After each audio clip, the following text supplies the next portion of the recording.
Hi everyone, and welcome back to Severn Junction. As you know, this is my 00 scale railway based on the Severn Valley Railway.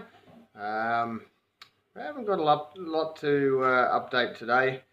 A bit slack of late and busy, but we have made some progress, and a bit of that we'll go through on today's video. Thank you for watching.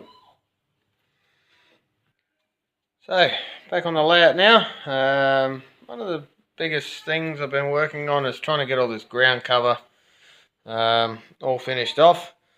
Now I'm actually using real dirt to texture my baseboard, which I think is working okay. It's probably not the best way to do it or the recommended way to do it, but it is working at the moment.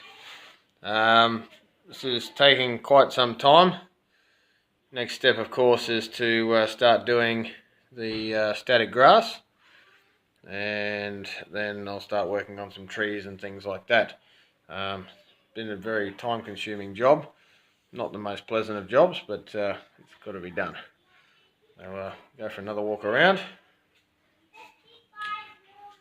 As you can see, continued it on through this side of the railway and through the back there. Now I've actually covered up some of the end of the tracks over here just to make it more run down, overgrownness. They're not very often used sidings, so there's going to be a lot of traffic going across them, delivery vehicles and staff vehicles, things like that. They're going to be around, so that's pretty much what's happening down there. There'll be a lot of grass clumps and things like that, long grass up against the back of these sidings, because all the time what's going to be parked in there is more than likely going to stay there for a long time and never be moved. So yeah, that's what's happening back there. Now I have started painting these buildings. We won't look too closely at these because my painting skills suck, but I've tried to spruce them up a little bit, better than the old all black that I had there before. See on the other side as well. Done a bit there, and again, lots of work to go on those. Going to add a lot of workshop type equipment, shovels and wheelbarrows and little trolley carts and things like that. They're going to be all around the back there, and there will be delivery vehicles and things like that parked up, and various bits and pieces along that line. Again, this siding that I started off with when I first came up with this design, I've decided I don't like it, but I'm going to run it down and make it look like it's been unused for a very long time. Pretty much almost can't tell it's there anymore. Now I do want a bit of help. If anyone's got some ideas, I've been having trouble with a lot of the LEDs I've been buying. I've been getting a lot out of China. I've been getting a lot of LEDs locally. Obviously the ones we're talking about are the little ones I'm using in all of my signals here. And thus is where the problem lies. If we come over to this signal here, this one died the other day. As you can see, it's working perfectly fine now. It's been flickering and various things like that. And then eventually just stops working altogether, and as you can see tonight, it's working perfectly fine again. Now I've had that on one or two of my other signals as well. Now like I said, I buy a lot of the LEDs off China, things like that, just on eBay. Obviously you get several hundred of those for not very many dollars. Now I did try and buy some decent quality LEDs from one of my local electronics shops, which were more in the area of about $1 each, which is ludicrous for LEDs, but been having the same trouble with those.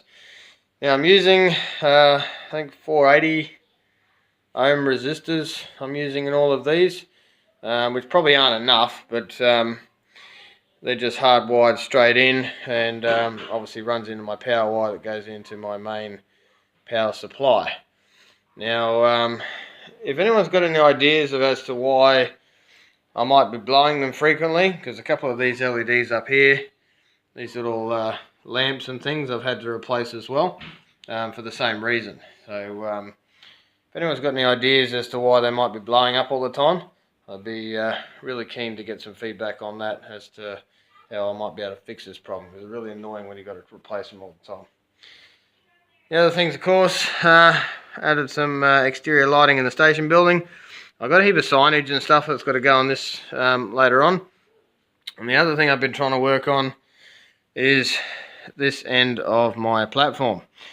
As you can see, when I built this platform, I didn't really leave enough room for the engines, the bigger ones of course, to get around the platform.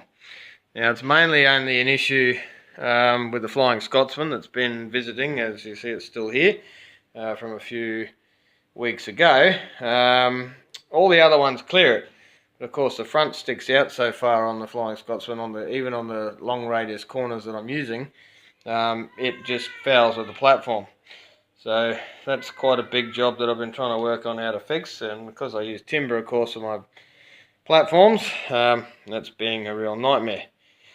But apart from that, that's pretty much all I'm working on at the moment. That's going to take me a little while longer to fix up, to get the platforms back to normal. Probably going to add some more lighting into these buildings tomorrow and start doing a bit of interior stuff on those tomorrow. Now you see, obviously it doesn't really matter about the interior because all the doors on this side of the layout are closed. However, I've left the doors open on the back side of these, on some of them, just to allow some of the light to filter out into this area here, so that when it's night time and obviously there's some vehicles and stuff in there, a bit of the light will spill out across the disused sidings and things like that. And again, there'll probably be one on the end of that building there, just to light back over to this area over here. So that's all still to come. Be some updates further on down the track.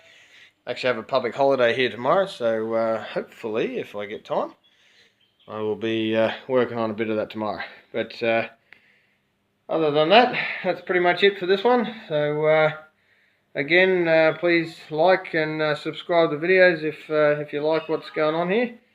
And as always, if you've got some feedback, and if anyone's got some ideas as to why my LEDs keep blowing up, I'd be very keen to find out why.